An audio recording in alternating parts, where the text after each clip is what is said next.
राजमा का नाम सुनते ही सबसे पहले क्या याद आता है? गर्मा गर्म राजमा, फ्लफी चावल और वो खुशबू जो किचन से निकल के पूरे घर में फैल जाती है और सबको बता देती है कि आज कुछ बहुत ही स्पेशल बनने वाला है। आज हम लोग बनाएंगे एकदम घर के स्टाइल में फ्लेवरफुल राजमा, जिसमें राजमा होगा परफेक्टली सॉफ्ट, ग्रेवी होगी रिच और हर बाइट में मसालों का ब्यूटीफुल बैलेंस होगा। बहुत ही सिंपल तरीका से बनाएंगे, बहुत ज़्यादा मेहनत नहीं करेंगे और ना ही बहुत ज़्यादा तेल मसाला का प्रयोग करेंगे।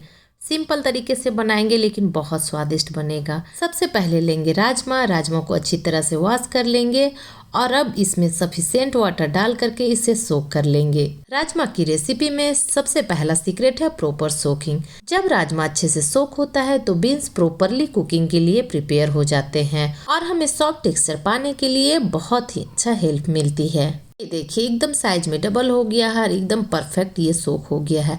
आप इसे प्रेस करेंगे तो हल्का सा प्रेस होगा क्योंकि ये बहुत ज़्यादा हार्ड होता है।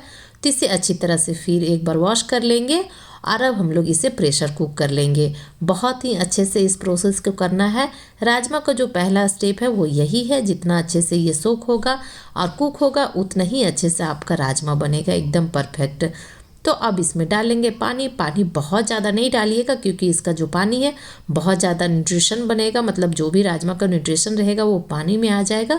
तो आप इसे उतना ही डालें जितना आपको ग्रेवी बनाना है। इनफैक्ट आप पानी को बाद में ऐड कर लीजिएगा, लेकिन इस स्टेज पे इतना ज़्यादा पानी नहीं डालिएगा कि आपको इसे वेस्ट करना पड़े। थोड़ा सा हल्दी और नमक डालेंगे, बहुत ज़्यादा क्वांटिटी में नहीं, बस थोड़ा सा डालेंगे। अगर आप इसे लो फ्लेम में कुक करें तो 2 विसिल्स इनफ है। अगर हाई फ्लेम में कर रहे हैं तो आपको 5 से 6 विसिल्स लगाना पड़ेगा। और देखा आपने राजमा कितना परफेक्टली कुक हो गया है।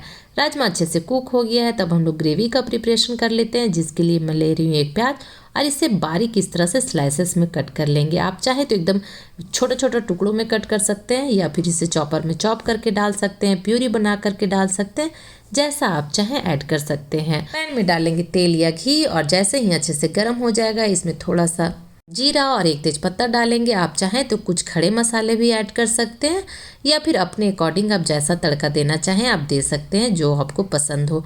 अब इसमें डालेंगे प्याज और इसे अच्छी तरह से धीमी आंच में, मतलब मीडियम टू लो फ्लेम में ही भून लेंगे। एकदम से इसे हाई फ्लेम में नहीं भूनिएगा। जितना अच्छा से प्याज भूनेगा उतना ही अच्छा उसका स्वाद और कलर दोनों आएगा। तब प्याज भून रहा है, हम लोग फ्रेश मसाला बना करके तैयार कर लेते हैं। आप पाउडर भी डाल सकते हैं, लेकिन इस तरह से फ्रेश पीस के डालने से बहुत अच्छा स्वाद आता है, जिसके लिए मैं ली हूँ अदरक, लहसुन, मिर्च, जीरा, गोलकी, धनिया का पत्ता और हल्दी पाउडर मैं साथ ही में डाल करके पीस दे रही हूँ। बहुत अच्छा स्वाद आता है। एक बार आप इस तरह से पीस करके ट्राई करिए। इसमें थोड़ा सा पानी डाल करके बहुत ही अच्छे से एकदम स्मूथ पेस्ट बना लीजिए। प्याज भी हमारा बहुत ही अच्छे से भून गया है, इसका कलर चेंज हो गया है। तो अभी जो हम लोग मसाला पीसे हैं उसे ऐड कर देंगे और इसे भी बहुत ही अच्छे से भून लेंगे। मतलब राजमा बनाने में आपको मेहनत कुछ नहीं करना है, बस रात में आप भिगो करके राजमा रख दीजिए या जब भी आपको बनाना हो, जैसा आपको बनाना हो, और बस उसको बॉयल कीजिए। और जो भी मेहनत है थोड़ा सा बस मसाला भूनने में है, तो मसाला भूनने में आप हड़बड़ी नहीं कीजिए, बहुत ही अच्छे से भूनिएगा सारी चीज़ों को। प्याज को भी आपको पेशेंस के साथ भूनना है, मसालों को भी बहुत ही अच्छे से भूनना है। और जब मसाला ऑलमोस्ट भून जाए, एकदम ड्राई हो जाए और उससे बहुत ही अच्छी खुशबू आने लगे, फिर हम लोग डाल देंगे जो टमाटर को कट करके रखे थे। टमाटर को भी अच्छी तरह से मिला लेंगे और डालेंगे स्वाद अनुसार नमक। ध्यान रहे कि नमक हम लोग राजमा को बॉयल करते समय भी डाले हैं, तो अभी आप उसी के अकॉर्डिंग डालिएगा। और थोड़ी देर के लिए इसे ढक करके छोड़ देंगे 3 से 4 मिनट के लिए। और ये देखिए टमाटर अच्छे से सॉफ्ट हो गया है, तब इसे मसालों के साथ एकदम स्पैचुला की हेल्प से मिक्स कर देंगे और मिक्स करते करते भी मसालों को भूनेंगे हम लोग। इससे बहुत ही अच्छे से मसाला भूनता है। ये देखिए एकदम कलर कम्प्लीटली चेंज हो गया है, ये ड्राई हो गया और इससे ऑयल एकदम सेपरेट होने लगा है। आप चाहें तो टमाटर का प्यूरी बना करके भी डाल सकते हैं, लेकिन इस तरह से जब मसालों के साथ पकता है और उसे मसालों में जब भूनते हैं तो बहुत अच्छा स्वाद आता है। मसाला ऑलमोस्ट भून गया है, तो अब हम लोग इसमें ऐड करेंगे पानी। जितना आपको कंसिस्टेंसी, मतलब जितना ग्रेवी चाहिए उसके अकॉर्डिंग आप कंसिस्टेंसी को एडजस्ट कर लीजिए। और अब हम लोग डाल देंगे जो राजमा बॉयल करके रखे थे। तो देखा आपने कितना सिंपल है, बस आपको मसाला भूनने में ही थोड़ा टाइम लगेगा और एकदम झटपट से राजमा बन करके तैयार हो जाएगा। बहुत ही सिंपल है, आप इसे प्रेशर कुकर में भी बना सकते हैं एकदम झटपट बन जाता है और एकदम सेटिस्फाइंग लगता है खाने में। बाहर का आप खाना ही भूल जाएंगे घर पे अगर आप इस तरह से एक बार बना लेंगे तो। अब इसमें थोड़ा सा डालेंगे गरम मसाला, क्योंकि आगे हम लोग तड़का वगैरह में कुछ भी गरम मसाला कभी भी यूज नहीं किए हैं।